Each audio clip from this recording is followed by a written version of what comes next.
जय हिंद। मैं हूं कर्नल दानवीर और आप देख रहे हैं मेरा पॉडकास्ट दानवीर सिंह। और मेरे साथ मौजूद हैं अंबर जैदी साहिबा। अंबर जैदी, बहुत बहुत शुक्रिया कि आपने कीमती वक्त निकाला और मेरे साथ ये पॉडकास्ट करने को मंजूरी दी। तो thank you very much ma'am. जय हिंद सर, बहुत-बहुत धन्यवाद सर, आपने अपने पॉडकास्ट में मुझे बुलाया है और बहुत ही अहम मुद्दा जिस पर हम चर्चा करने वाले हैं आज, वो भी काफ़ी अहम है। तो धन्यवाद आपका। जी बिल्कुल। और हम बात करेंगे, स्मृति ईरानी मदीना पहुंची हैं। अ, तो मदीना और मक्का का क्या इम्पोर्टेंस है और उसको लेकर काफी कंट्रोवर्सी हो गई है। जो इस्लामिस्ट माइंड के लोग हैं उन्होंने बहुत आपत्ति जताई है। सऊदी अरेबिया के किंग सलमान को खरी खोटी बोला है उन्होंने, और बहुत सारी ऐसी बातें करी हैं। लेकिन ये सब शुरू करने से पहले कई लोग जो मेरे चैनल पे आते हैं वो ये जानना चाहते हैं कि अंबर जैदी कौन है। देखिए, अंबर जैदी को हम सब ने टेलीविजन में बहुत देखा है, बल्कि मैं तो अंबर जैदी को पिछले 10 साल से जानता हूँ। लेकिन टेलीविजन में आने के अलावा अंबर जैदी आप क्या करती हैं? सर, ये बहुत ही अजीब-सा सवाल है, बट ठीक है, सवाल आपकी तरफ से आया है तो इसका जवाब ज़रूर बनता है क्योंकि आप बहुत ही अ, हमारे लिए सामान्य हैं। आप सेना में रहे हैं, तो एक आपका दर्जा उससे और भी बढ़ जाता है और आप सीनियर हैं, पितातुल्य हैं, तो बहुत बहुत इज़्ज़त है आपकी, तो इस सवाल का जवाब मैं ज़रूर दूँगी आपको। सवाल देखिए, जब हम बात करते हैं कि मैं कौन हूँ, तो मुझे लगता है कि मुझे खुद से जवाब देने की ज़रूरत नहीं है कि मैं कौन हूँ। मेरे देश के लोग जानते हैं कि मैं कौन हूँ और मैंने क्या-क्या काम किए हैं। लेकिन सबसे पहली बात और सबसे बड़ा जवाब यही है कि अंबर ज़ैदी एक भारतीय है और बहुत ही ज़्यादा ये बात कहते हुए मुझे बहुत गर्व महसूस होता है कि मैं एक भारतीय हूँ और ऊपर वाले ने मुझे उन खुशनसीब लोगों में शामिल किया है कि मुझे इस धरती पर भेजा, भारत में मेरा जन्म हुआ। मेरे लिए सबसे बड़ी गर्व की बात यही है और सबसे बड़ी मेरी पहचान यही है और इसी पहचान को लेकर मैं जीती हूँ और इसी पहचान के लिए जो भी मैंने सामाजिक कार्य किए हैं, क्योंकि सामाजिक कार्य की जब बात आती है, तो मैं उसको एक करियर के रूप में नहीं देखती। जब एनजीओ या फिर समाज सेवा की बात होती है, तो मैं एक ऐसे परिवार में जन्मी जहाँ पर आज से नहीं बल्कि जनरेशन से या दशकों से एनजीओ, सोशल वर्क होता है या बड़े गंभीर मुद्दों पर समाज के लिए काम होता हुआ मैंने आँख खोल के देखा और मैं जैसे-जैसे होश भी नहीं सँभाला तो उन सारे चीज़ों में मैं शामिल हुई और उन कामों में मैं लगती गई और बिना ये समझे कि इसका क्या रिज़ल्ट हो सकता है, इससे मैं जानी जा सकती हूँ या इससे मेरी पहचान बन सकती है। मैं जब पढ़ाई कर रही थी तभी से मैं टीवी पे भी आना शुरू हुई क्योंकि गंभीर मुद्दों से जुड़ी रही बचपन से, जैसे कि ट्रिपल तलाक एक मुद्दा रहा है या फिर मुस्लिम समाज के जो रिफ़ॉर्म्स हैं, उसको लेकर मैंने बहुत छोटी उम्र से काम किया और यही पहचान मेरी है पूरे देश में कि मैं अपने समाज में, देश में जो महिलाओं के लिए और बच्चों के लिए कार्य होते हैं, उसके लिए हम कार्य करते हैं। मुस्लिम समाज में महिलाओं के लिए रिफ़ॉर्म्स और देश में सभी वर्ग के बच्चों के लिए एजुकेशन हम अपने एनजीओ के माध्यम से बच्चों को पहुँचाने की कोशिश करते हैं, जिसमें हमारे सेंटर्स हैं, 19 सेंटर्स हैं हमारे एनजीओ के अंडर, जहाँ पर सभी तरह के जो अंडर प्रिविलेज्ड बच्चे हैं, उनको हम एक्स्ट्रा करिकुलर उनकी पढ़ाई, उनकी न्यूट्रिशन, हेल्थ केयर ये हम एनजीओ के माध्यम से करते हैं और प्रोफ़ेशनली सर मैं एक बहुत छोटी-सी प्रोड्यूसर हूँ। हम टीवी सीरीज़ और फ़िल्म्स बनाने का छोटा-छोटा काम करते हैं। बाकी टीवी पे तो सर एक ओपिनियन होल्डर होने के नाते मेरे देश की तरफ से ये इज़्ज़त बख्शी जाती है कि हमें उस पे इतना महत्व मिलता है कि अपनी राय रखने के लिए बुलाया जाता है, तो ये देश के लोगों का प्यार है। बस ये छोटी-सी पहचान है और एक एक और भी बात है कि मैं एक ऐसी जगह से आती हूँ उत्तर प्रदेश के अमरोहा में एक कस्बा है नौगावा सादात, जहाँ पर मुसलमानों का गाँव है, सैयद ख़ास तौर से वहाँ पर होते हैं और एक संपन्न परिवार से, एक ऐसे परिवार से आती हूँ, ऐसी कोई मतलब ये कोई कहने वाली बात नहीं है और ना ही मैं कभी अपनी परिवार की पहचान मैं कौन हूँ, उससे मैंने अपनी पहचान बनाई है। मैंने अपनी पहचान अपने काम के ज़रिए बनाई है, बड़े गंभीर मुद्दों पर और बहुत दमख़म हिम्मत दिखाकर सर मैंने अपनी पहचान बनाई है। तो ये एक बात है लेकिन जो मैं बात कहना चाह रही थी वहाँ पे ये कि एक ऐसे ख़ानदान से मैं आती हूँ कि एक ही दिन में 12 लोगों ने इस देश की आज़ादी के लिए फांसी खाई है और ये मेरे लिए बहुत गर्व की बात है। वही खून मेरी रगों में है जो देश के लिए फांसी खाते हैं और ना ही पाकिस्तान बनने के लिए उनमें से किसी ने भी, मेरे पूरे खानदान में कभी किसी ने वोट किया, और ना ही एक परिंदा भी मेरे खानदान से पाकिस्तान गया। तो ये मेरे लिए बहुत गर्व के कुछ ऐसी बातें हैं जो मुझे कहते हुए बहुत अच्छा लग रहा है। हालाँकि ये बातें मैंने कभी की नहीं है, पहली बार मैं ये बात कर रही हूँ। जी। नहीं, नहीं, बहुत ही शानदार। इनफैक्ट मुझे भी ये मालूम नहीं था कि आपके परिवार से लोग फांसी के तख्ते पर भी चढ़े देश की आज़ादी के परवाने थे वो। और बहुत ही शानदार और बहुत ही गर्व होता है कि हम ऐसे लोगों के साथ में मिलते-जुलते हैं और उनसे हमारी जान-पहचान है। आपको बहुत मज़बूती बख्शे अल्लाह आपको, और स्ट्रेंथ दे, और आप अपने काम में इसी तरीके से लगी रहें और देश के और समाज के काम में आएँ। तो ये आपने बहुत अच्छा अपना तारुफ़ दिया। मेरे ख़्याल से बहुतों को नहीं पता होगा। मैं आपको 10 साल से जानता हूँ, मुझे भी ये तो सारी चीज़ें नहीं मैं जो, मालूम थी। क्योंकि मेरे और भी बहुत सारी चीज़ें हैं जिन पे मैं बहुत घमंड रख सकती हूँ, बट मैं उन चीज़ों पे घमंड नहीं करती। जो दौलत और जो ज़मीनें या जायदादें या फिर जो होती हैं, वो मेरे लिए घमंड की चीज़ नहीं है। हम मेरे लिए गर्व और घमंड के की जो चीज़ है, वो मेरी पहचान है भारतीयता, और इससे जी, बड़ा कोई भी ओहदा, इससे बड़ा कोई भी मकाम नहीं हो सकता जो जिसको मैं बहुत गर्व से कहती हूँ कि मैं भारतीय हूँ। सबसे बड़ी जी, पहचान और सबसे बड़ी गर्व की बात यही है। जी, बिल्कुल शानदार। तो अपन स्मृति ईरानी की तरफ जाते हैं, और अब उनकी, क्योंकि आप जी, एक ऐसे परिवार से आती हैं, आप मुस्लिम डोमिनेटेड, आपने बताया कि आपका गाँव है, और आप एनजीओ में एनजीओ चलाती हैं, तो ज़ाहिर-सी बात है कि बहुत सारे लोगों से आप वाबस्ता होती होंगी आए जी। दिन, और उनकी राय आपको मिलती होगी। तो आप मेरे ख़्याल से सबसे बेहतरीन व्यक्ति हैं जो ये बताएँ कि स्मृति ईरानी जो माइनॉरिटी अफ़ेयर्स की मिनिस्टर हैं, ये सऊदी अरेबिया गईं, और हज को लेकर गईं कि हज की प्रक्रिया फैसिलिटेट हो और सहूलतें मिलें।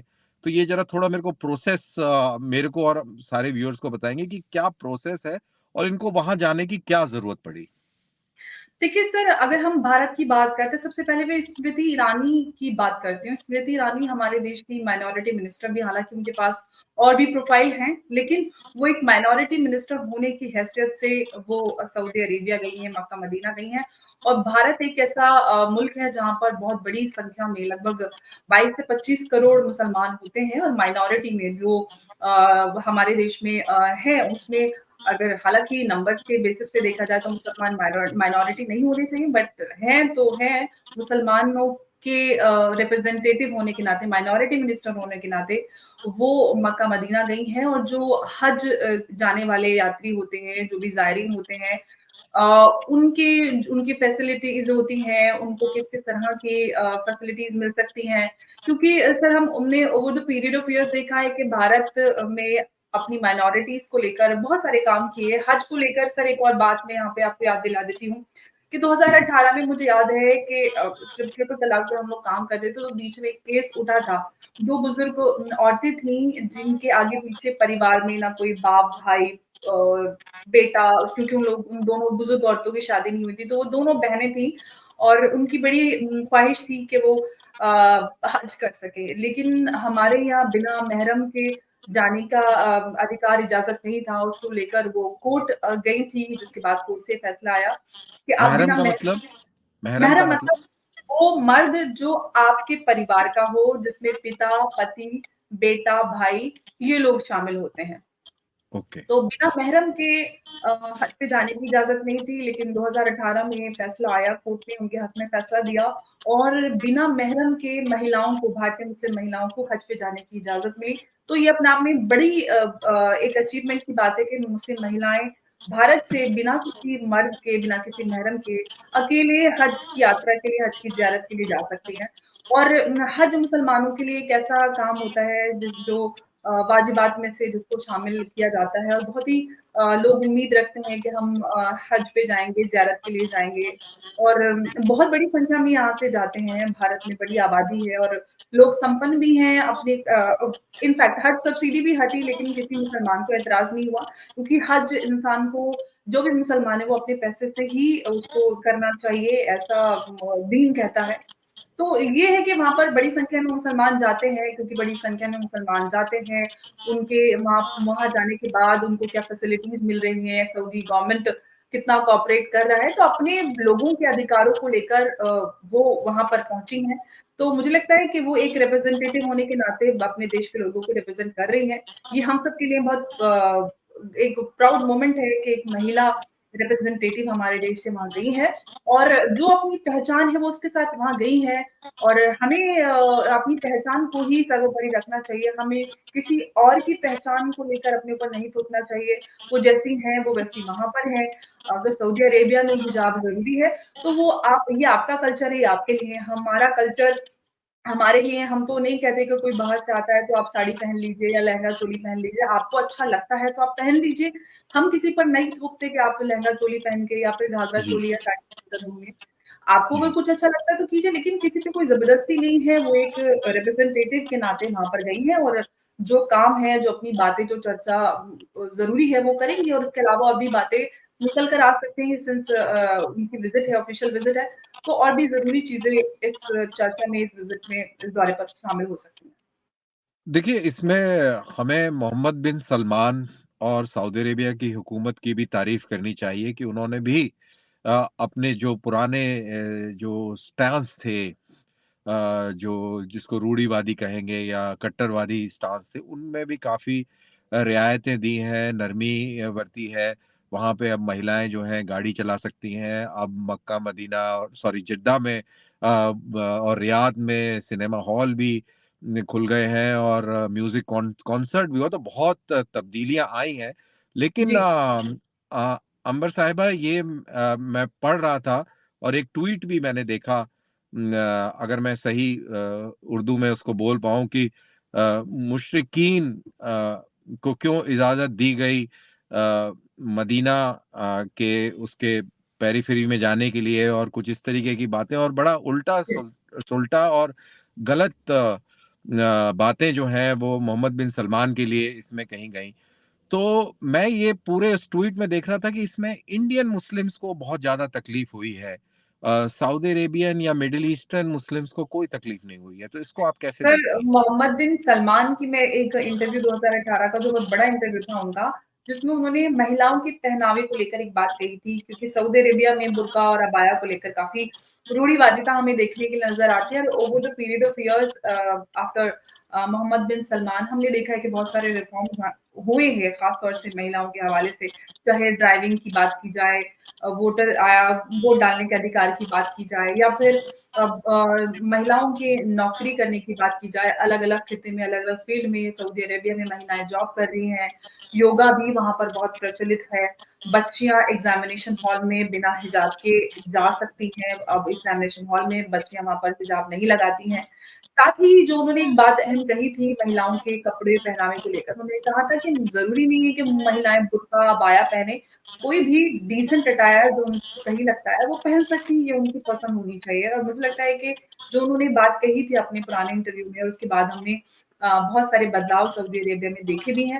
तो वो जब अपने देश की महिलाओं के लिए इस तरह की बात कर सकते हैं, तो हमारे देश की एक मिनिस्टर जो हमारे देश को रिप्रेज़ेंट कर रहे हैं, तो वो चीज़ उनके ऊपर कैसे थोप सकते हैं। लेकिन हम अब बात करते हैं भारतीय मुसलमानों की या फिर मुशरिकीन की बात कही जा रही है, तो वो वहाँ पर अपनी कोई पर्सनल अकीदत लेकर तो गई नहीं है कि मुझे हज करा दो या मुझे ज़ियारत करा दो। वो भारतीय मुसलमानों की है, जो इंडियन माइनॉरिटीज़ हैं, उनकी मिनिस्टर है, उनकी रिप्रेज़ेंटेटिव है, उसके जी, नाते वो वहाँ पर गई हैं, वो अपनी बातें रखेंगी और वो अपने जो भी दोनों देशों के बीच हज के अलावा और भी बहुत सारी बातें हो सकती हैं, क्योंकि हम सऊदी अरेबिया की बात करें या दीगर जो मिडल ईस्टर्न कंट्रीज़ हैं, उनके साथ भारत के बहुत अच्छे रिश्ते रहे हैं और हमारे सऊदी अरेबिया में बात की जाए तो बड़ी संख्या में भारतीय वहाँ पर काम करते हैं। तो हम एक उनके लिए एक बहुत बड़ा सपोर्ट सिस्टम है, क्योंकि स्किल्ड वर्कर हमारे वहाँ पे काम करते हैं।